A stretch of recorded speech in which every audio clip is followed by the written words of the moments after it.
Our trees here in the south don't get as vibrant fall color as they do in the north. As you can see, this is my backyard, the woods behind my house. We have like one or two colorful trees. But you know what?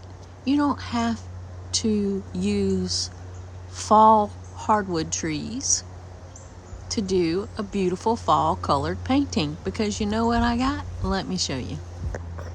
I have coleus, and coleus has some of the most beautiful fall colors, rich jewel tones, and I took some pictures and I'm going to use it as a reference, and we're going to do some fall leaves with fall colors, but we're going to use coleus.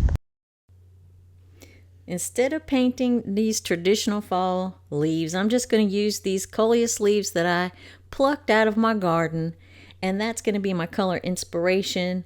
The shapes are different, but that's just part of the fun. It gives the painting a little bit of a twist that's still full of fall feeling. So I'm just going to sketch them right on my paper. Now this is a mixed media sketchbook that I'm working in. This is just practice. I've also got my gouache out and my miniature golden maple miniature brushes, and that's what we're going to use. I do have a Royal Langnickel or Langnickel Royal, whatever it's called, that yellow brush there as well.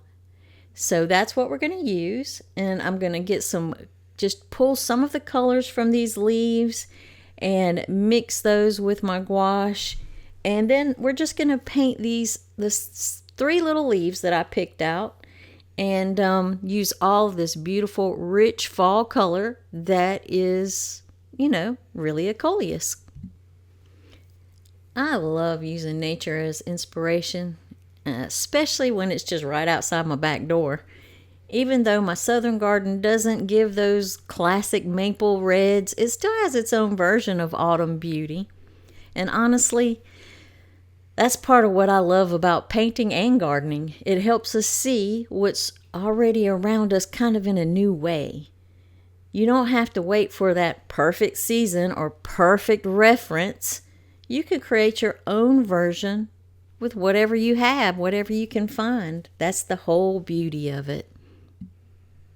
I've mixed up a creamy yellow and went down the center vein of the leaf on the far left, and now I'm using a beautiful rose tone, and I'm going in the center of the leaf to the right, and then there's a sort of a burnt orangey leaf underneath that, and that's what we're going to do next.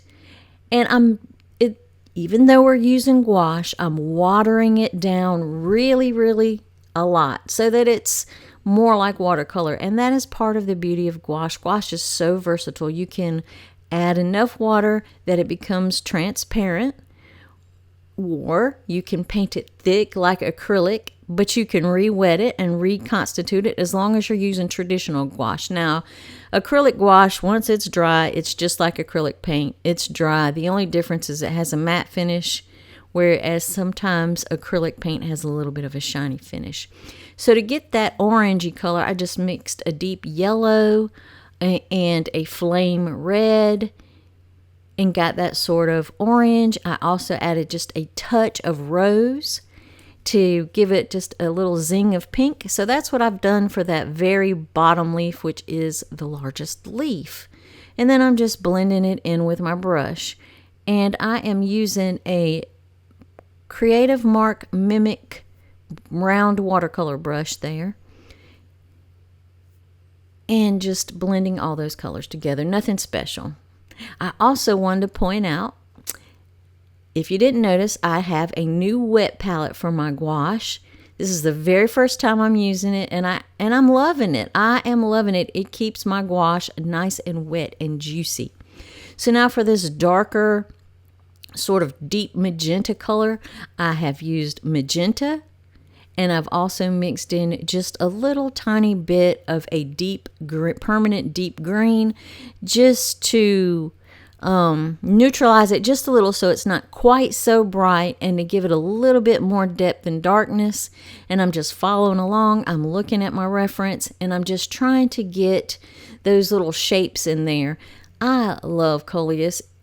Right now I have a bathroom full of coleus that I have clipped and rooted. And I also have a video on that, and I'll link it below in the description below so that you can see if you have coleus and you love it, you can clip it, root it, and overwinter it and replant it next year and not have to buy it again.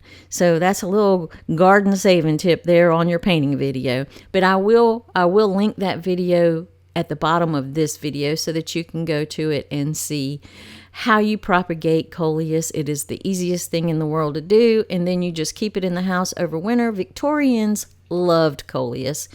Victorians grew a lot of coleus indoors throughout the winter because of its beautiful, colorful leaves. So it was a really beloved plant then, and it's a beloved plant to me and in my garden. And I really love the variety of colors it comes in.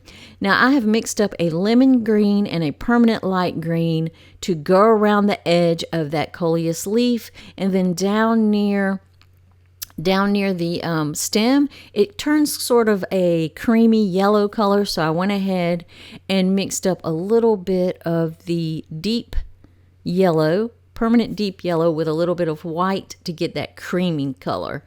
Now I'm coming in with that same mixture of green and lemon yellow, but I have added a tiny bit more of the lemon yellow to make it lean a little bit brighter green. And I'm going down my green leaf, right down the side edges, and right up to that creamy center part.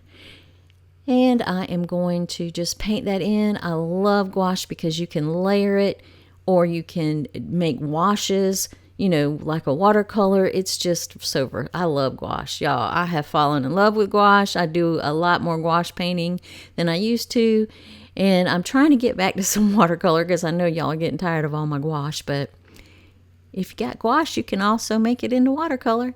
So now I have gotten I've mixed a little tiny bit of yellow. Let me get a little closer for you. A little tiny bit of yellow with my white. And I am going in there and putting in the designs that I see going along the leaf. I'm also coming back in with the rose color mixed with a little bit of white in that pink area, and just putting in a few little highlights. It doesn't have to be exact. That's the beauty of these leaves. You don't have to get everything exact. It's a modeled, beautiful, looks like somebody splattered paint on it leaf. So if you look like you've splattered some paint, then you're doing good. Now I'm going back to that darker mixture that has the teeny bit of magenta, the teeny bit of green mixed in with the magenta, and going a little bit darker right along that center vein. And the way I'm doing that is I'm just tapping. I'm just making little short tappy, I'm calling them tappy brush strokes, almost like dots, almost like stippling, but not quite, because I'm letting them fuse and blend together and form larger puddles on my paper. And I am just trying to look at my reference and just kind of use it as a guide. I'm not a copy machine. I'm not trying to make an exact copy. Again, just using it as a reference and trying to pick up some of that impression of the leaf. Now, if you are a member of my Patreon, a patron of mine, at the $5 and up level, you will get the outline drawing for this. You'll get the complete supply list. You will get a reference photos. You will also get a mixing guide, just to show you what colors I mixed on the painting to get, what colors I mixed to get my final results in the painting. That might help nudge you in the right direction. But don't get too caught up on that. Just use it as a guide, because you may not have the same exact color paints. Just try to match it as best you can and experiment on your own. That's how you're going to learn. And use what you have instead of trying to buy every single color of paint. Like, I know a lot of y'all, just like I do, watch a lot of artist videos, and you cannot buy every tube of paint every YouTube artist paints with, or you'd go broke.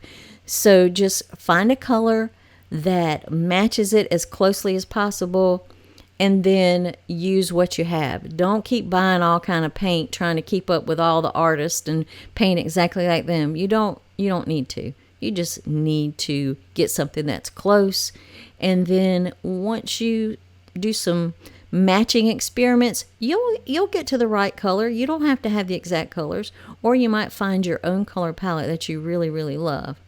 So getting back to the painting, what I'm doing now is I've mixed some darker green, and I've just used that permanent light green and a little bit of turquoise blue in it, just a tiny touch just to darken it up.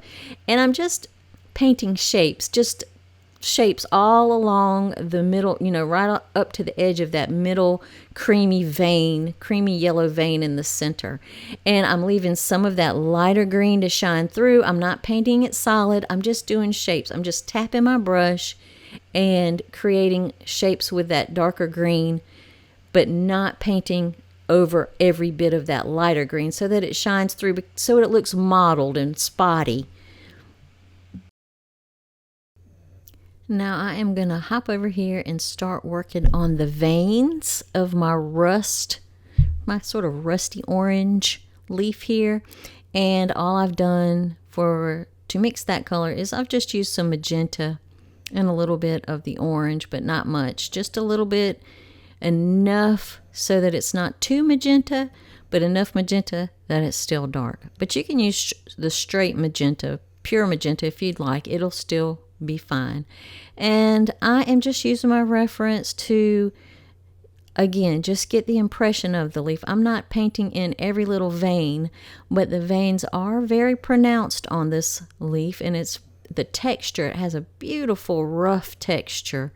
So I'm going to get those veins in so that I'll have sort of a road map for my texture, painting in a little bit of a shadow there on one side of the stem, and just getting in as many of the little veins as I think looks right. Now there are tons of veins on this leaf, so don't kill yourself if you try to do this one trying to get all those veins. It's not necessary.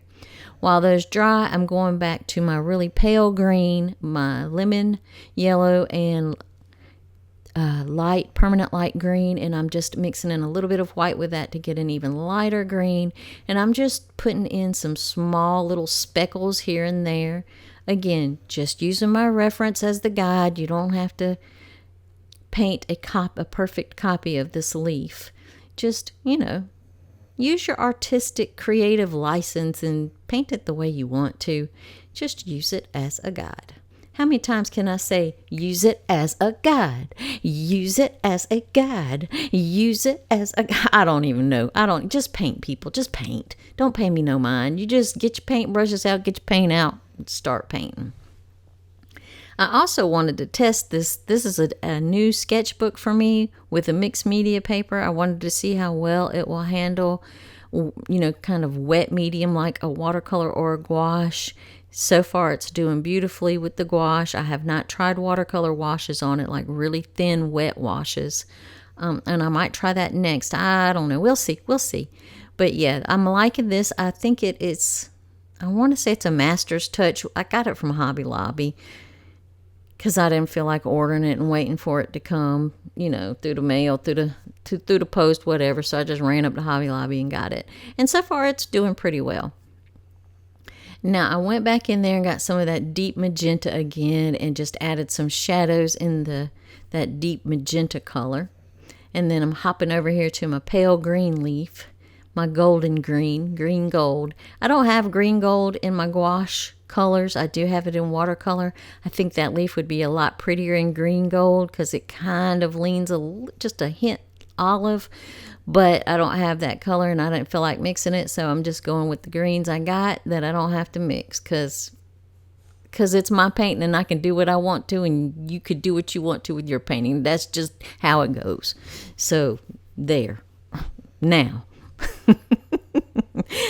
Oh, okay. So I am coming back in with, I put a little bit more white in that creamy yellow color that I mixed up earlier for the center, and I'm going right around the edge because I did notice that the margin of the leaf has this beautiful pale creamy color on, surrounding it or outlining it. And it's really pretty. Now I have it a little bit thick, but that's okay. I can come back with some green and paint a little bit into it to make that margin around the leaf look a little thinner. Right now I'm just adding some more speckles of that creamy yellow color. And yeah, that's all we're doing. We're doing the thing. That's what we're doing. So now I'm going to come back in with a little bit of the darker permanent green deep, I guess would be the color that I'm using. And I also added just a teensy tiny bit of turquoise blue into it to get it a little bit darker. And I'm going around like where that top leaf would cast a shadow onto our pale green leaf. I'm concentrating those colors right around the edge of that top magenta leaf so that it looks like it's casting a shadow, gives it a little bit more depth. I'm also taking that same darker color and going into just some areas that I'm selecting just randomly. I'm not even really using the reference, and I'm just putting them in where I think they look good. Next up, I am going to start with the sort of texture, and it's just I'm taking my magenta mixed with just a little bit of that orangey color, and I'm just painting lines, just scribbly lines, little squares, whatever, just tons and tons of lines inside of those vein sections, in between the sections of the veins. And I'm just doing that all over this burnt orange leaf. I'm calling it burnt orange, but I mixed just yellow deep and flame red to get that with a hint of rose pink. So you see these, you could probably see a little better from this angle. I'm just painting little tiny squares, little square shapes all through the leaf and making that texture look. Then I'm going to come back with some lighter, more golden yellow, the orange with just a touch more yellow in it, maybe a little bit of white. And I'm going to come into those little sections to give it highlights to make it look like a rough, sort of a bubbly texture. So that's what I'm doing here. I am just adding that really paler yellowy orange in some areas, and I'm keeping it in between the little scribbles that I just made so that it looks like highlights, and I'm trying to make that leaf look rough and textured by doing that. And I think I'm succeeding. Now you might know a better way to do it, but I'm just experimenting with my gouache. I usually do those tiny little paintings on Pantone postcards, but yeah, this is like the first kind of big painting I've done with gouache. Well, I call it big. It's not that big, but it's bigger than those little 3x3s or 4x4s, whatever a Pantone postcard area is that I paint on. It's small. That's all I know. It's small. So this is a little bit outside of my comfort zone. Now I have mixed in a little bit of the magenta with the orange, and I'm coming around just like I did on the other leaf, right around the edge of this magenta and green leaf to make it look like it's casting a shadow. And it gives it a little bit more depth. Yeah, so that's what I'm doing there, just trying to get some shadow work in, give it some depth, make it look a little bit more three-dimensional. And I think that's coming out pretty good. And you see, I'm not making the shadow like straight, if that makes, I'm not making a straight line for the shadow. I'm kind of following some of those bumps and bulges and curves and making it a really irregular shadow to continue that look or that feeling of texture on that leaf. Because the light's going to catch those bumps and dips differently. Like where it dips, it's going to be darker because the light is not going to get all the way into those dips. Where it's light, where the little bubble is higher, or the little bulge, the little texture's higher, it's going to be lighter, and the shadow is there's not going to be a shadow. Just put it that way. So think about that when you're painting. Think about the texture and how the light would pass over it, where the darks would be, where it would be light, where the shadows wouldn't penetrate, or where it would be really dark. Now I have taken some of that pink, that rose pink, and mixed it with white, and I'm just doing some little highlights with my tiniest brush. It's a 0/3, And I am just using that to do some really tiny, tiny little really pale highlights. I'm also doing like a really pale cream color right around the edge of that green leaf. I apologize for the lighting. The sun is starting to come over and it's shining in my window. I try to get all my painting done in the morning when the sun is on the other side of the house, but I didn't quite get it done today, so we are having to deal with spots of sun coming in, but I think you could still see what I'm doing, so I'm just going to keep going with it. I'm trying to get this video out. I've had a really, really interesting week, and I am behind, so I don't have time to be fooling around. I just got to get it done. I'm adding a little bit more highlights on that green. Again, I'm just using the same colors over and over. I may mix a little bit more white with my creamy yellow. With my green, I might mix a little bit more yellow to the green and yellow mixture, or I might mix some turquoise blue to that mixture to make it darker. I want you to experiment and see what color palette you can come up with whatever you have on hand. And don't get discouraged if it doesn't come out right. Now, this is not, this is not a Mona Lisa by any means, but I did learn a lot by painting this. I have really enjoyed using my gouache. It's my first time using my wet palette, which was an experience because I'm having a hard time. Let me tell you about this wet palette. So it keeps your paints very moist. And so now I've gone from kind of thick, almost not glue-like, but really thick gouache to like really smooth, thin, not as thin as watercolor, but still thinner than I'm used to painting with. And so that has been the biggest adjustment. So I'm going to keep trying. I'm going to keep practicing with this wet palette, and the way that my gouache, the consistency has changed to like a really thin, super thin, almost like, well, it is like cream, like a heavy cream consistency. I'm not used to painting with that. I'm used to it to being a little bit closer to soggy toothpaste. So if you do get a wet palette and you're not used to painting with it, just be aware that the moisture is going to make your paint a lot thinner, and it's going to, it's actually going to mix the paint better and easier, but it's just an adjustment, the consistency of the paint, for me anyway. I'm coming along. I'm just adding some details. I'm adding some highlights of the really pale yellow green on my top leaf. Just little tiny dots. I think it's starting to come together. I mean, I'm happy with it. And I hope that you give this a try and that you're happy with it when you do.